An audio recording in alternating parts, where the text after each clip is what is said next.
So hi guys, welcome back to my video. जैसा कि आपको पता है कि मैं कुछ दिनों पहले ट्रिप पे गई थी, तो जिसकी बहुत सारी पोस्ट करनी मैं भूल गई थी। मेरे पास टाइम नहीं होने की वजह से मैं पोस्ट नहीं कर पा रही थी, तो मैंने सोचा चलो पोस्ट करते हैं।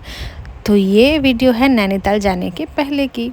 तो यहाँ पे मैंने अपने लिए ड्रेसेस ऑर्डर करे थे ट्रिप पे जाने के लिए, जो कि ये ड्रेस बहुत सारे लोग ने मुझे मैसेज में पूछा ये ड्रेस आपने कहाँ से लिया। मैंने इसको सवाना से बाई किया है, और जो ग्लास आपने देखा वो भी सवाना का है। ये ड्रेस भी मैंने सवाना से ही लिया है। मुझे ये सारे ड्रेसेस बहुत प्यारे लग रहे थे, तो मैंने सोचा छोटी छोटी क्लिप में ऐड कर देती हूँ ताकि आप देख पाओ। ये बहुत क्लासी लगता है पहनने के बाद भी, तो सवाना का ये फ़ायदा तो आपको मिलेगा। ये ड्रेसेस काफ़ी प्यारे प्यारे हैं। तो यहाँ पे मैं कर रही थी पैकिंग। भूमि ने मेरा वीडियो शूट किया मेरे कहने पे। तो मेरे हाथ में जो आप कॉर्ड सेट देख रहे होंगे, मुझे आपने देखा होगा महाकाल में पहनते हुए। तो आपको पता है कि नैनीताल जो लोग भी जाते हैं तो वो नैना देवी टेम्पल और नीम करोली टेम्पल ज़रूर जाते हैं। तो मैंने कुछ आउटफिट्स ट्रेडिशनल भी रखे थे कि मैं वहाँ पे पहन पाऊँ। साड़ी मैंने इसलिए नहीं कैरी किया था क्योंकि मुझे पता है कि मैं साड़ी में बहुत अनकंफर्टेबल होती हूँ, और भूमि मेरे साथ होती है तो थोड़ा सा मुझे साड़ी को कैरी करने में प्रॉब्लम आती है, क्योंकि ये है बहुत शैतान, इधर से उधर भागती फिरती है, मुझे इसके पीछे दौड़ना पड़ता है। तो मैं चली आई थी, मुझे और भी कुछ ड्रेसेस लेने थे, मैं चली आई थी ज़ूडियो। बहुत सारी पैकिंग करने के बाद, ये ट्रिप का जस्ट एक दिन पहले का वीडियो है। तो मैं ज़ूडियो जाने के बाद मैंने कुछ वहाँ पे मैक्सी ड्रेसेस देखे थे जो कि काफ़ी प्यारी लग रही थी मुझे, तो मैं परचेज़ कर ली वहाँ से। आप देख सकती है कुछ इस कलर की है। आपने देखा ही होगा भी, अगर ज़ूडियो में आप जाओगे तो कुछ इस तरह के ट्रेंड कर रहे हैं कलेक्शंस। उसके बाद मैं दिखा रही हूँ आपको ये ब्लू कलर की प्रिंटेड ड्रेसेस। नी लेंथ की है ये ड्रेस। इसका पहनने के बाद ना लुक बहुत प्यारा आता है। मैंने इसको ट्राई किया था, मैंने आपको शेयर करूँगी ये पिक्चर। फिर last but not the least एक और ड्रेस है जो कि ग्रीन कलर में है। ये भी मतलब दिखने में शायद आपको इतनी प्रिटी नहीं लग रही होगी, पर इसको पहनने के बाद जो लुक आ रहा है ना, बहुत क्यूट सा बच्चे जैसा आ रहा है। तो मुझे ये बहुत प्यारा लगा, तो मैंने सोचा इसको ले लेते हैं।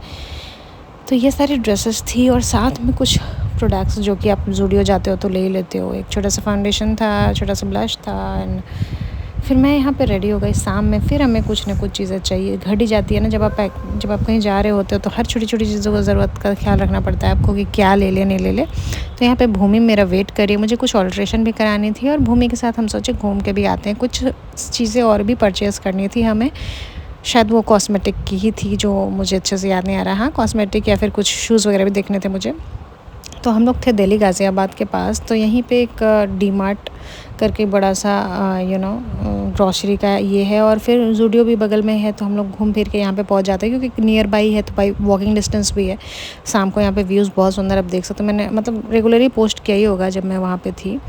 तो भूमि मेरे आगे आगे जा रही है। हम लोग यहाँ पे आ गए थे, और हमें अभी कुछ शॉपिंग करना था भूमि के साथ, और इनकी बुआ लोग भी साथ में थी हमारे। फिर मैं आ गई ऊपर जहाँ पे बच्चों का है ड्रेसेस का सब कुछ। तो यहाँ पे मैं कुछ भूमि के लिए ड्रेस देख रही थी। हालांकि मैंने बहुत सारा चीज़ ऑलरेडी ले रखा था भूमि के लिए, पर भूमि का बर्थडे भी था 13 को। तो मैंने जो ड्रेस दिखाया ज़ूडियो से लिया हुआ, वो मैं कर रही थी यहाँ पे ट्राई, पर शूट करने के लिए कोई नहीं होने की वजह से मैंने भूमि को बोला तो वो प्रॉपर्ली शूट नहीं कर पाई, but somehow she managed to do. तो मैं यहाँ पे ये छोटा सा क्लिप ऐड कर रही हूँ। ये ड्रेसेस ट्राई करने के बाद मैं कुछ इस तरह की लुक में दिख रही थी। काफ़ी प्यारी थी ये ड्रेस। मुझे ना ज़ूडियो की कलेक्शन ना मतलब सॉफ्ट एंड क्यूट टाइप का लगता है, पता नहीं क्यों मुझे पसंद है बहुत। तो ये है नेक्स्ट डे जब हम ट्रिप पे जा रहे थे।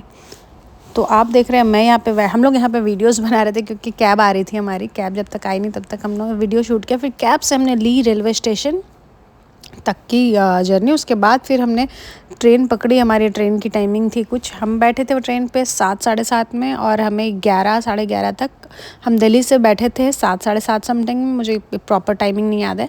और 11 मतलब 4 घंटे लगे हमें पहुंचने में नैनीताल। दिल्ली से नैनीताल पहुंचने में 4 से साढ़े 4 घंटे लगे। मैंने यहाँ पे भूमि के लिए मिल्क भी कैरी किया था।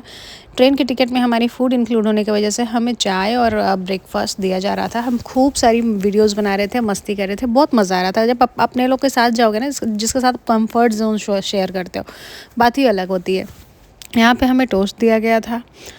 उसके बाद फिर ये जूस था, लेकिन सच कहो तो ये जूस किसी ने नहीं पिया होगा। इतना टेस्टी, इतना टेस्टलेस था, इतना अजीब सा था, मुझे तो समझ ही नहीं आ रहा था। बटर था साथ में और पता नहीं क्या था, तो शायद पोहा था वो।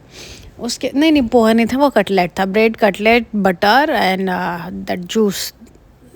फिर हम पहुंच के नैनीताल, खा पी के एंजॉय करते करते 4 घंटे के अंदर भूमि एकदम, हमें लगा था नैनीताल पहुंचते पहुंचते तो बहुत ठंड लगने लग जाएगी, लेकिन वैसी कोई बात नहीं थी, जैसे गर्मी में मतलब हम थे दिल्ली में वैसा ही फ़ील हो रहा था। फिर जब हमने कैब लिया ना स्टेशन से, जब हमने कैब पकड़ा नैनीताल पहाड़ पे चढ़ने के लिए, वो भी एक बहुत ऊंचा पहाड़ पे है नैनीताल, ठीक है। जब आप एक वो काठगोदाम उतरते हैं उसके बाद फिर आपको ना एक कैब लेनी पड़ती है। देखो सबसे पहले हम दिल्ली से ट्रेन लेते हैं और ट्रेन लेने के बाद जब हम पहुंचते हैं नैनीताल काठगोदाम में पहुंचते हैं, वहाँ पे ट्रेन रुकने के बाद आपको करनी पड़ेगी कैब, जो कि आपको पहाड़ के ऊपर ले जाएगी। भूमि यहाँ पे रो रही है, आप देख सकते हैं। इसको कुछ खानी थी पहाड़ों वाली मैगी, पर देर होने की वजह से हमने बोला अभी चाय पीते हैं, उसके बाद आगे जाके जब पहुँच जाएंगे ऊपर तो भूमि को कुछ खिलाएंगे। हालांकि कुछ खिलाया था उसको, ऐसा नहीं है, पर उसको सब कुछ अपने मर्जी का खाना होता है ना। तो काठगोदाम से फिर ऊपर चढ़े हम लोग नैनीताल। यहाँ पे बुक किया था एक कैंप, जो कि लोकेशन इतना सुंदर है जहाँ से पूरा नैनीताल का व्यूज़ आता है और काफ़ी देख सकते हैं आप। इतना इस व्यू के लिए ही आते हैं नैनीताल लोग। जा ऊपर से आप देखोगे, नीचे से देखोगे, हर जगह से खूबसूरत दिखता है। और इस लोकेशन से इतना सुंदर दिख रहा था ना, मुझे लगा कि वर्थ है इतना ऊंचा चढ़ना। क्योंकि देखो जब आप नैनीताल आप काठगोदाम एंटर करते हो तो आपको ऊपर कैब से ही लाया जाता है। फिर आप देख सकते हो हम यहाँ पे जब पहुँच गए तो वीडियोज़ बना रहे हैं, खूब सुंदर, मतलब अच्छे अच्छे वीडियोज़ बना रहे हैं। देख सकते हैं आप लोग। यहाँ पे एक रेस्टोरेंट भी था। यहाँ पे आप जो कैंप देख रहे हो, बहुत सारे कैंप यहाँ पे लगे हुए हैं, 3-4 कैंप टाइप से। वो एक क्या बोलते हैं उसको, टेंट टाइप का रहता है जहाँ पे आप स्टे करेंगे। अंदर से जब वहाँ से आप व्यू देखते हैं ना बाहर का, फ़ोटोज़ वगैरह, यहाँ पे सब कुछ बहुत अच्छा आता है। देख लो पूरा व्यू नैनीताल का कितना सुंदर है। इस जगह पे आने के लिए, ये कैंप पे आने के लिए आपको पहाड़ से, मतलब पहाड़ पे तो आप चढ़ोगे ही ऑलरेडी, पर उसके ऊपर भी काफ़ी चढ़ना पड़ेगा बाय वॉक। गाड़ी नहीं आती इधर, बाय वॉक आपको चढ़नी पड़ेगी इस जगह के आने के लिए। तो ये थोड़ा सा मुझे टफ़ लग रहा था भूमि को लेके, लेकिन जितना हम लोग ने चढ़ा भूमि भी उतना कोऑपरेट की, ये बहुत अच्छी बात थी। फिर हम रूम एंटर कर गए थे। रूम हमारा कुछ इस तरह का दिख रहा था, आप देख सकते हैं। ये देखो मैंने एक छोटा सा वीडियो बनाया था, ये कुछ इस तरह का था। क्योंकि ये कैंप जैसा होता है, हमने चुना ही ऐसा था क्योंकि हम लोग 5 लोग थे, तो हमने सोचा कि एक बड़ा सा रूम लेंगे एंड विल टेक 2 बेड्स इस तरह से। ये देख सकते हैं आप। क्योंकि देखो होटल्स तो बहुत अच्छे अच्छे थे और भी, लेकिन हमें वो लुक चाहिए था, वो व्यू चाहिए थी, तो वो एसी कैंप से मिल सकती थी और कहीं पे नहीं। क्योंकि मिसाल पहले आ चुके थे और उनको बहुत अच्छे से पता था कि इस कैंप से एक सुबह वाली जो व्यू होगी ना वो काफ़ी सुंदर और वर्थ होती है। इस वजह से हमने इसको बुक किया और इसकी कॉस्टिंग पर डे 6000 था। अब आगे की वीडियोज़ के लिए पार्ट 2 देखना।